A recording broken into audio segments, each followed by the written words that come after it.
the speech from President Xi, a lot has been made from the dinner speech, and I've heard a lot of different comments. I want to get your perspective on this.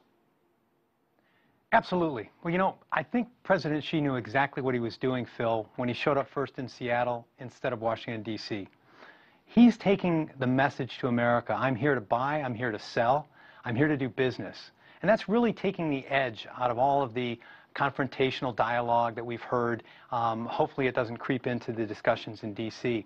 But he did this in a very, very pragmatic way, came and acquired this watershed order, as you talked about, of tens of billions of dollars of airplanes, and at the same time extracted an investment in China to help move Boeing forward, to catch up on the basically 8-year lead time that Airbus has had on Boeing. I think he's played this particularly well. I think starting with the governors, to getting them on side, the foreign direct investment that China has put into the American states has been phenomenal. It's really, really peaking right now. So I think this has come across very well. It's been a very open sign of the China-U.S. economic relationship. Dan, when you speak to your fellow colleagues and various executives around the country, and you guys talk about China, there's obviously the concern of a slower growth over there, but relating back to the speech, does that change the way executives look at China over the next 2 or 3 years when we look at a slowing economy, but then we have some what appears to be fairly positive comments from the president? I think it does. I think it starts to cast things again in a more pragmatic, more positive light. And that's what we've seen. You know, we've seen that, again, despite some national rhetoric, some national dialogue, some issues that are attempting to pull these two countries apart. We've seen that at the end of the day, deals are getting done. Business people are coming together.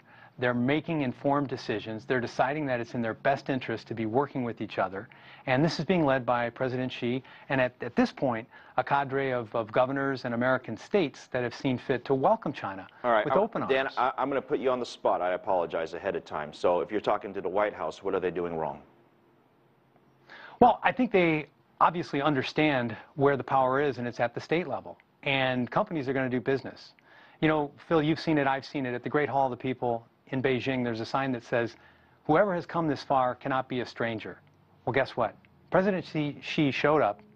He's come a long distance. He's sitting down first and foremost to do business.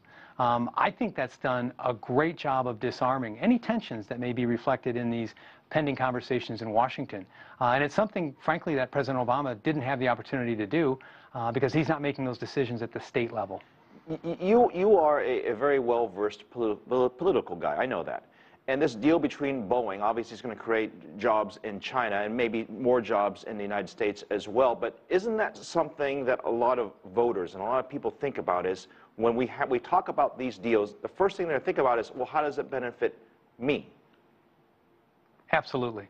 Well, as was pointed out, Phil, you're a veteran of the Pacific Northwest, right? You know that area. You know Seattle. You know Boeing checked out of town and headed to Chicago some time ago.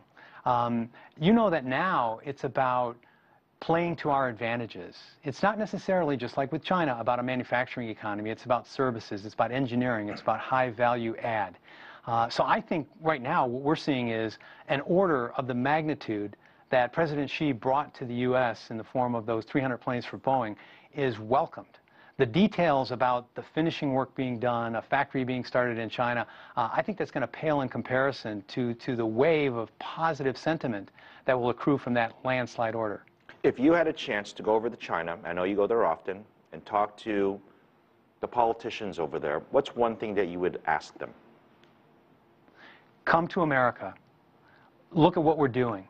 Find opportunities. And we recently completed a transaction outside of Detroit where Henniges Automotive was acquired by AVIC, one of the state-owned enterprises in China. It was done through the Bohai Harvest Rosemont Fund. That's where deals are getting done. It wasn't any accident that U.S. governors showed up in Seattle, that the mayor of Beijing and the governor of Shanghai also came. This is where the exchanges take place. This is where the deals get done. This is where the relationships are built. And I think that's something we have to keep in mind in this exchange.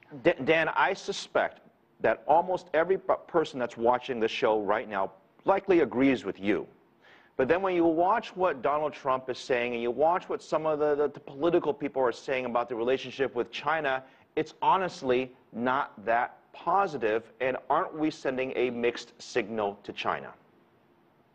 We are. And I think whenever you get into an election year, when you get into these hotly contested Republican primaries, the bombastic rhetoric gets out there regardless.